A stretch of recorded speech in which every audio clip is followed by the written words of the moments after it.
Good morning everyone. আজকে ফেব্রুয়ারির 3 তারিখ। চিল্লাই কালান শেষ হয়েছে, 3 দিন হচ্ছে। 31 জানুয়ারিতে চিল্লাই কালান শেষ হয়ে গেছে। ভাবছিলাম বরফ হয়তো সেভাবে পড়বে না।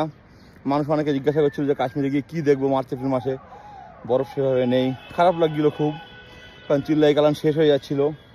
কিন্তু 31 তারিখ থেকে এমন বরফ পড়া শুরু হয়েছে উপরে উপরে। শ্রীনগরে পড়েছিল, বাট এই মুহূর্তে শ্রীনগরে নেই। দেখাই আপনাদের, আকাশ কিন্তু কন্টিনিউ মেঘলা, মানে উপরে উপরে দুদিন ধরে কন্টিনিউ স্নোফল হচ্ছে। প্রায় 2 ফুট করে বরফ জমে গেছে সব জায়গায়। দুধপাথরি বলুন, সোনমার্গ বলুন, গুলমার্গ বলুন, পেহেলগাম বলুন।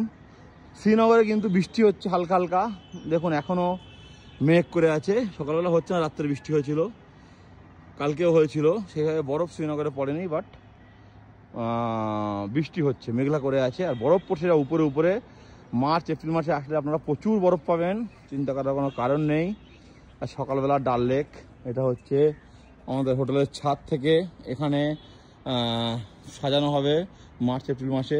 এইসব ছাদে ফুল গাছ লাগানো হবে, উপরে মানে টপ করা হবে, রুফটপ যেটা হয়, রুফটপ ক্যাফে টাইপের করা হবে। এখানে ডাইনিং টাইনিংগুলো এখানে হবে। হ্যাঁ, লাইট টাইট সব লাগানো হবে। হোটেলটা দুর্দান্ত সুন্দর, অনেকেরই বুকিং আছে এখানে। আর এখান থেকে ভিউ দেখুন, পুরো ডাল লেকের ভিউ পাওয়া যাচ্ছে একদম। এগুলো সব ডাল লেকের হাউস বোট।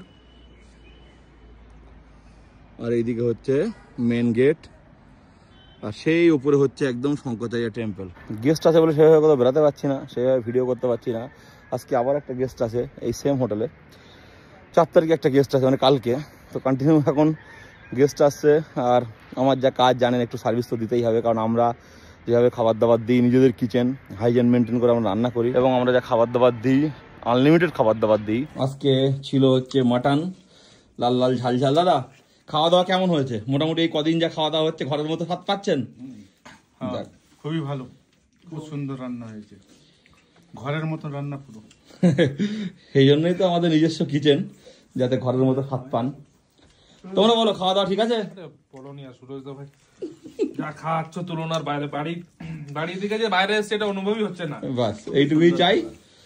যেমন কাল রাত্রে মাটন ছিল, তো মটন প্রত্যেককে আনলিমিটেড দিয়েছি, এবং প্রত্যেকে খুব স্যাটিসফাইড। এই না যে 2 পিস 3 পিস মটন দেবো, যে কোনো কিছু।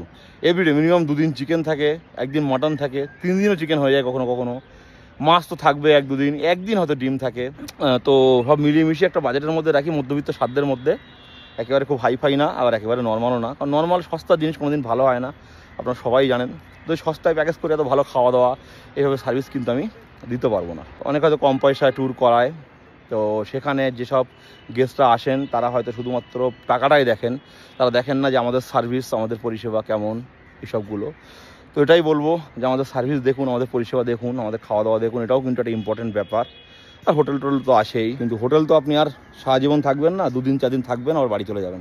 কিন্তু খাওয়া দাওয়াটা কিন্তু একটা মেন ব্যাপার। আপনাকে যাই তাই উল্টো পাল্টা খাইয়ে দেবে, তো সেটা নিয়ে শরীর খারাপও হবে আপনার, 2 নম্বর কথা স্যাটিসফ্যাকশন হবে না। তো এটা কিন্তু সারা জীবন মনে থেকে যাবে। হোটেলটা কিন্তু কোনো ব্যাপার না, তাও কিন্তু আমি ভালো হোটেল প্রোভাইড করি, আমি কিন্তু খারাপ হোটেল প্রোভাইড করি না। সবাই ভালো থাকবেন, দেখা হচ্ছে পরের ভিডিওটা। টাটা।